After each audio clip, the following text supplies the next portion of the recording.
The soft, golden glow of pendant lights filled Bella Vita, a cozy Italian restaurant tucked into a bustling corner of the city. The air was warm with the aroma of garlic, herbs, and freshly baked bread. Conversations hummed like a gentle orchestra, laughter, clinking glasses, and the occasional burst of espresso steam from behind the counter. Alex Morgan, a man whose name often made headlines in business magazines, stepped through the entrance. His tailored charcoal suit was sharp enough to turn heads, but it wasn't wealth or fashion that made him pause at the door. It was the heavy sense of déjà vu pressing down on him. He scanned the room, expecting to spot an investor, a business rival, perhaps even the client he had agreed to meet later. But instead, his world tilted. There she was, Rachel.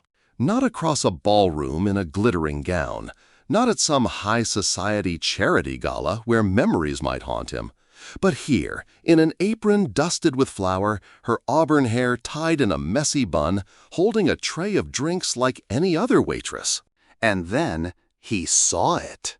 The gentle curve of her belly beneath the apron. A baby bump. His chest tightened as though the air had been stolen from him. For a moment, the restaurant faded away. The chatter, the laughter, the clinking, none of it reached him. All he saw was Rachel. All he felt was the rush of emotions he had buried long ago.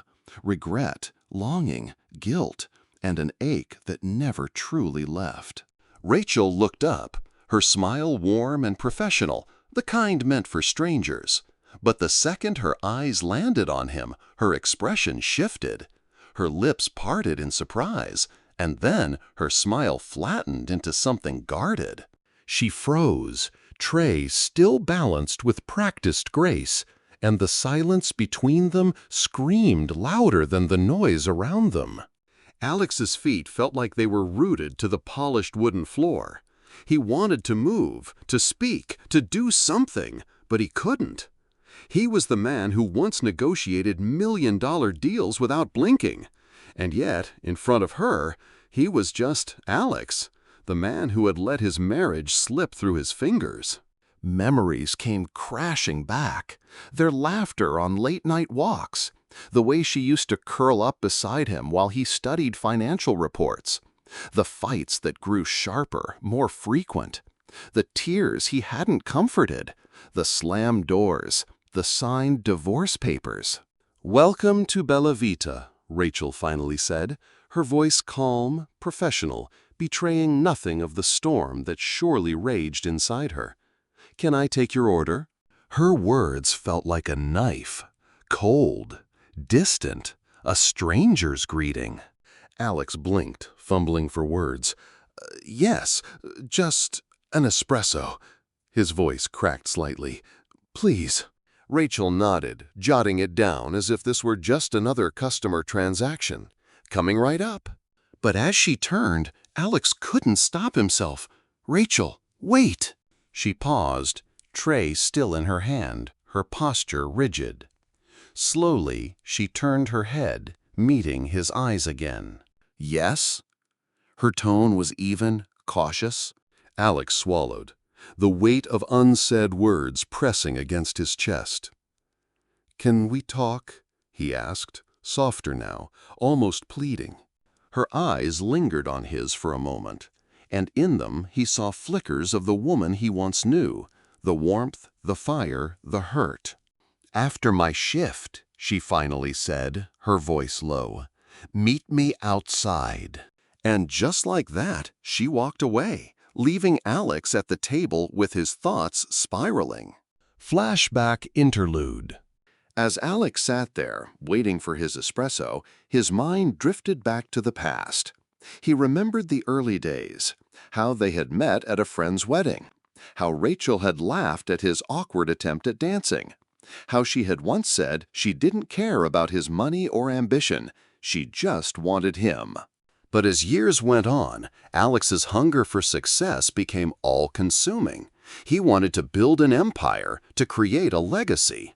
Board meetings replaced dinners. Business trips replaced anniversaries. Rachel's voice grew quieter as his world grew louder with ambition. Until one day, she had stopped asking for his time altogether. The fights had been brutal. Accusations, raised voices, silence that stretched like a canyon between them. When she finally left, Alex had convinced himself it was for the best, that she deserved someone who could give her more than scraps of attention. But deep down, he knew the truth. He hadn't fought for her. Back in the present, the espresso came, steaming and bitter, untouched on the table.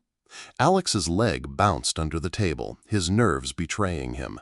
He watched Rachel move between tables, her smile polite, her steps steady.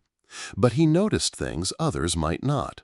The tiredness in her eyes, the small winces when she shifted her weight, the way her hand sometimes brushed protectively against her stomach.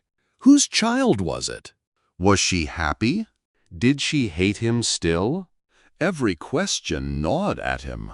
Finally, the clock inched toward closing time. The restaurant quieted, customers trickling out. Staff began wiping tables and stacking chairs. Rachel disappeared into the back, then reemerged without her apron, her coat draped over her shoulders. She didn't look at him until she was halfway to the door. With a small nod, she gestured for him to follow. Outside, the night air was cool, carrying the scent of rain on the horizon.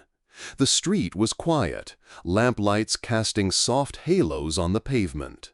Rachel crossed her arms, her belly prominent now without the apron to conceal it. She regarded him with wary eyes. "So," she said, "what do you want, Alex?" He hesitated, searching her face. "I wasn't expecting to see you here." "Clearly," she replied, her tone edged with sarcasm, "neither was I expecting you." "Rachel," his eyes flicked to her stomach, "you're pregnant." Her lips pressed into a firm line. "Sharp as ever." He winced. I didn't mean it like," he exhaled. Are you?" Her brow arched. "Yours? No, Alex, we haven't seen each other in years." The bluntness stung. He nodded, swallowing the ache. "Right, of course." For a moment, silence stretched between them. The sounds of the city felt far away.